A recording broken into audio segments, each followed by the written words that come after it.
Marketing et entrepreneuriat, un podcast proposé par Into the Minds, agence marketing à Paris et Bruxelles.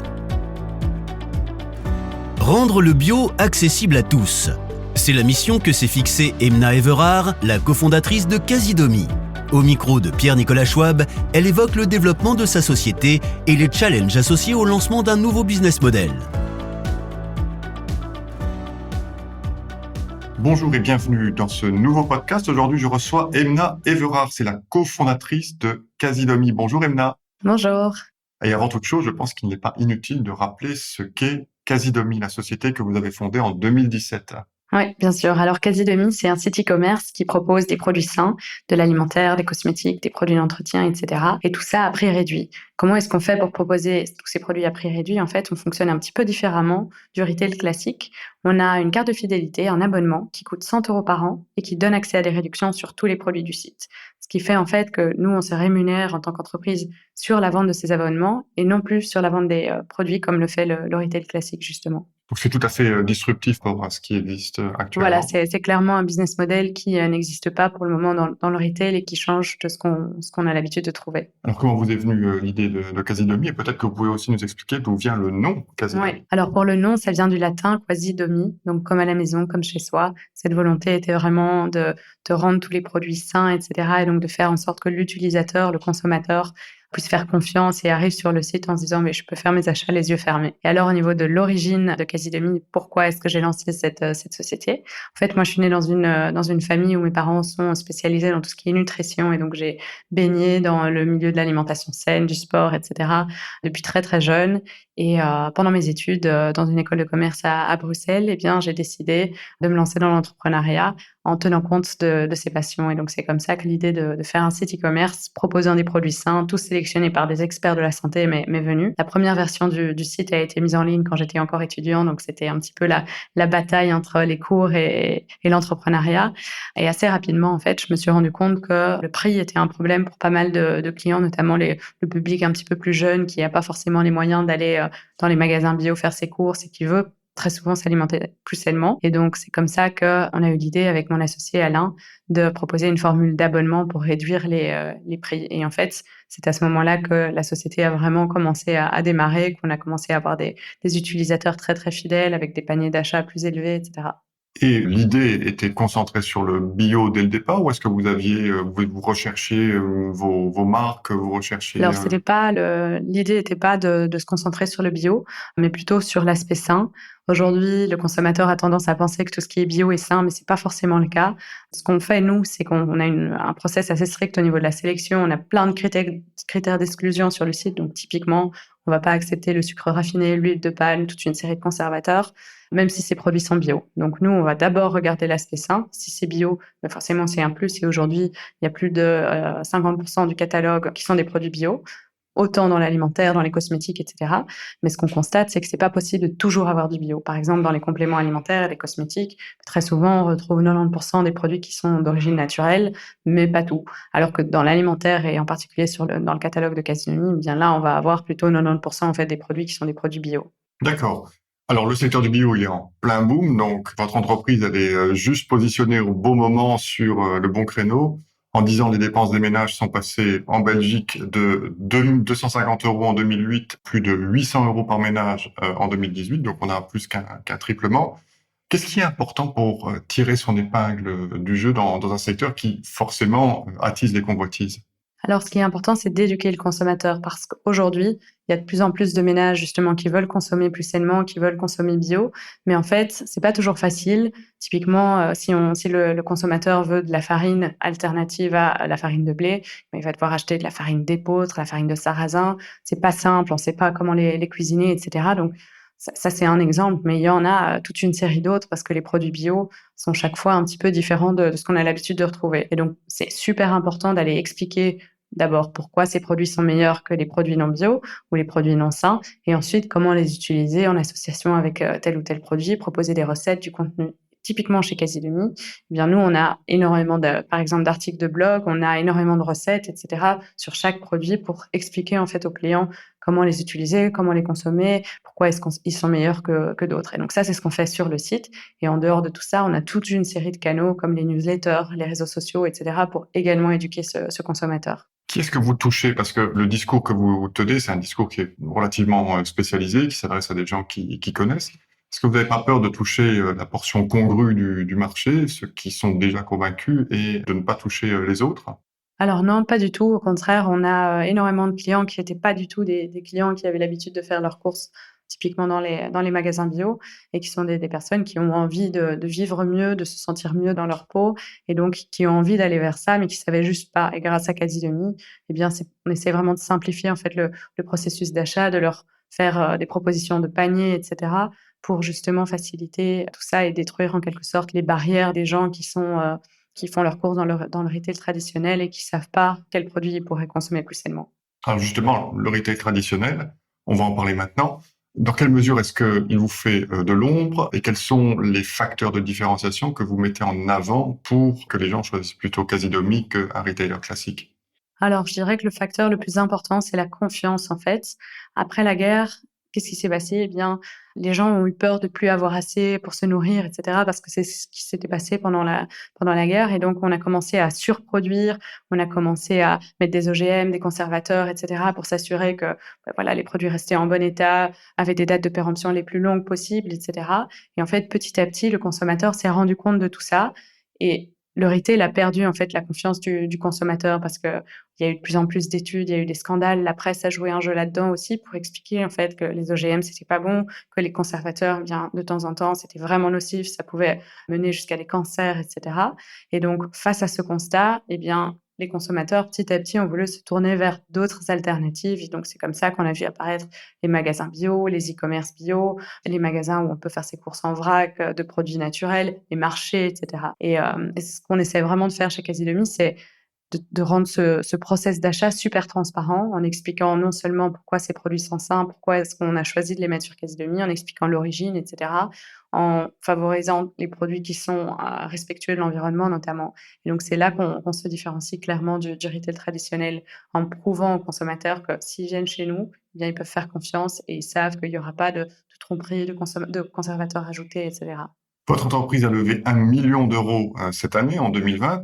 Comment est-ce qu'on arrive à convaincre des investisseurs privés de mettre autant d'argent? Parce que c'est pas le premier million que vous avez reçu, vous avez reçu d'autres levées de fonds auparavant. Mais comment est-ce qu'on arrive à les convaincre de mettre de l'argent dans une jeune start-up?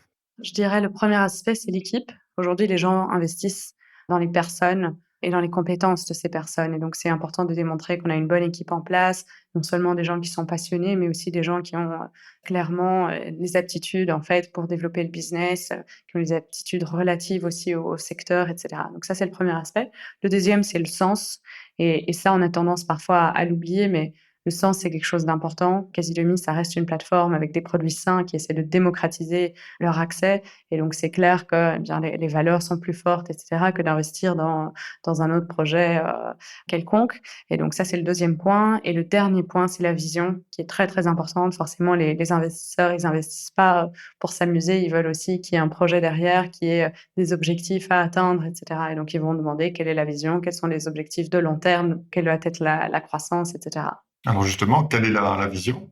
Au niveau de la vision de Casidomi, mais on a une ambition qui est assez forte. Aujourd'hui, on est très présent sur la Belgique et sur la France. On fait 70% des ventes sur la France d'ailleurs. Et l'idée, c'est de se développer en Europe et donc de répliquer un petit peu ce qu'on a déjà fait sur le marché francophone à l'extérieur. Et pour ça, on va continuer à faire grandir l'équipe.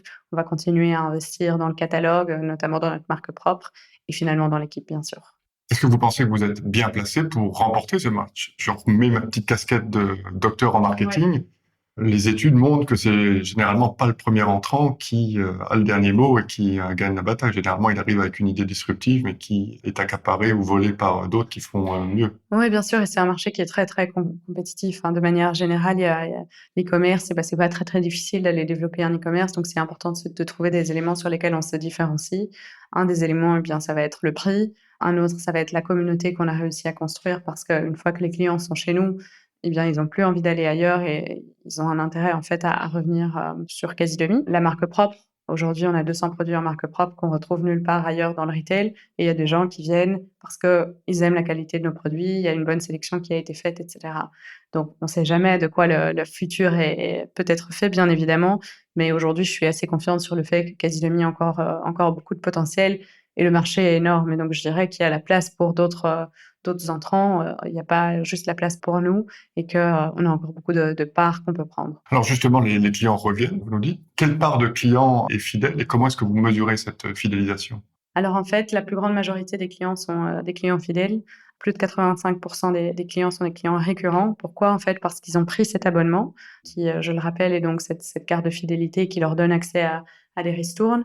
Donc ils ont un intérêt, en fait, non seulement à rentabiliser cet abonnement et à faire plus de 100 € d'économie sur l'année et ensuite, à partir du moment où ils ont les réductions chez nous, ils ont plus envie d'aller ailleurs payer le plein prix. Donc voilà, la grande majorité sont vraiment des clients et j'insiste aussi sur cet aspect communautaire. Grâce au fait qu'on a des clients réguliers qui croient dans la plateforme, eh bien, on a réussi à créer une communauté d'acteurs engagés qui recommandent aussi des produits à ajouter sur la plateforme, des marques qui écrivent eux-mêmes du contenu sur Casidomi, et cetera. Est-ce que les économies qu'on réalise sur les achats ne sont pas perdues ou compensées par les frais de transport? Non, parce que dans la plupart des cas, les frais de transport sont pris à charge de Casidomi parce qu'on offre les frais de port, en fait, à partir de 59 € et la plupart du temps, les paniers d'achat sont plus élevés que ça. Par contre, nous, ce qu'on fait chez Casidomi, c'est qu'on va s'assurer de garder une marge suffisante sur les produits qu'on vend pour couvrir nos coûts logistiques, pour bien évidemment pas envoyer des commandes à perte, ce qui pourrait être le cas si on disait qu'on proposait, les prix fournisseurs exacts aux clients. Et donc, on va s'assurer de garder une petite marge juste pour couvrir ça et quand même être rentable. Moi, c'était ma prochaine question. On est quand même dans un secteur qui est à marge tendue. On sait Ouais. que le retail classique souffre vraiment avec des marges qui sont le plus souvent inférieures à 3%. Est-ce que vous en sortez? Est-ce que les marges que vous réalisez sont supérieures à ça? Oui, les marges sont supérieures à ça. C'est notamment dû, au business model qui est un petit peu différent où, bah, voilà, nous, on sait que par client, on va toucher ces 100 €. Donc voilà, c'est un business un peu différent. Après, c'est un business dans lequel on peut énormément profiter d'économies d'échelle. Par exemple, pour citer un exemple, dans l'entrepôt, aujourd'hui, on occupe, un entrepôt de 2000 m² dans lequel il y a 3 étages et on occupe, même pas les 3/4 du premier étage. Eh bien forcément, on sait que et pourtant on paye un seul loyer qui est le même, peu importe l'occupation et forcément, on sait que, voilà, si on grandit, eh bien, on peut profiter du coup d'économies d'échelle et petit à petit, splitter le coût logistique, en fait, sur un nombre plus important de commandes tout en le conservant et donc je cite l'exemple logistique, mais cet exemple est valable aussi pour beaucoup de personnes qui travaillent pour Casidomi et le nombre de clients, plus il augmente, c'est pas nécessairement la conséquence, c'est pas forcément: «Ah, il faut embaucher plus de personnes» et donc là, on prévoit d'embaucher des gens encore cette année et de passer de 25 à 40 employés, mais la plupart de ces profils vont être des profils logistiques et pas des profils, dans l'équipe parce que c'est pas parce qu'on a plus de clients qu'il faut faire plus de marketing ou plus de personnes pour travailler sur le catalogue produit et cetera. Par contre, si on fait plus de commandes, bien forcément, il faut plus de préparateurs de commandes, il faut plus de personnes pour les emballer et les envoyer. Commandes supplémentaires que vous allez recevoir, d'où vont-elles venir? Où est-ce que vous allez aller chercher les relais de croissance et qui vont être les nouveaux clients? L'objectif pour la prochaine année et demie, c'est de continuer à se concentrer sur le marché francophone, qui est un marché énorme et dans lequel aujourd'hui on est encore petit, avant d'aller plus tard vers d'autres marchés, pour aller justement agrandir cette communauté. Comme je le dis, ça reste notre objectif numéro 1, c'est d'augmenter ce nombre d'abonnés pour en fait avoir une communauté qui est de plus en plus importante, pouvoir bénéficier d'économies d'échelle en ayant accès à des prix aussi plus intéressants parce que plus on fait du volume, bien plus on a accès à des prix intéressants.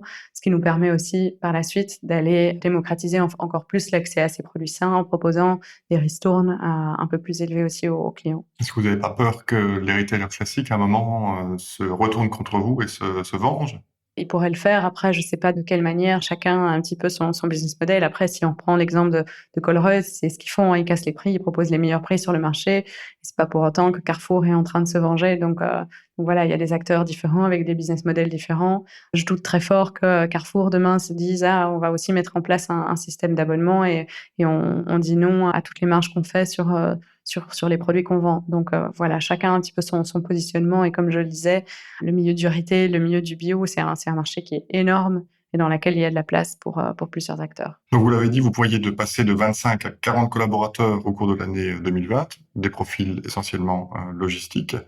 Donc d'abord, pourquoi cette croissance et comment prévoyez-vous d'atteindre l'équilibre? Puisqu'aujourd'hui, Casidomi, malgré la levée récente d'1 million d'euros, reste déficitaire. Eh bien, en fait, on a décidé de continuer à investir dans notre croissance. C'est la raison pour laquelle aujourd'hui, on est déficitaire. On aurait pu faire du profit en 2019, mais on a pris la décision de vraiment pousser la croissance, d'investir en marketing, etc. Parce que comme je le disais, le potentiel est là. Donc aujourd'hui, on se dit, bien, l'équipe est bien en place au sein des bureaux. Donc, si je compte pas l'équipe logistique qui devra grandir, mais l'équipe au sein des bureaux est bien en place pour justement aller améliorer toute l'acquisition, aller améliorer le catalogue, etc. Et donc, on espère que d'ici 2021, les chiffres seront plus beaux. Eh bien, en tout cas, c'est ce qu'on vous souhaite. Merci, Emna Everard, d'avoir accepté notre invitation et d'avoir échangé avec moi sur votre entreprise Casidomi, qui, je le rappelle, a levé 1 million d'euros cette année. Une entreprise assurément à suivre en 2020 et en 2021. Merci beaucoup. Cet épisode de Marketing et Entrepreneuriat vous a plu ? Alors n'oubliez pas de vous abonner. À bientôt.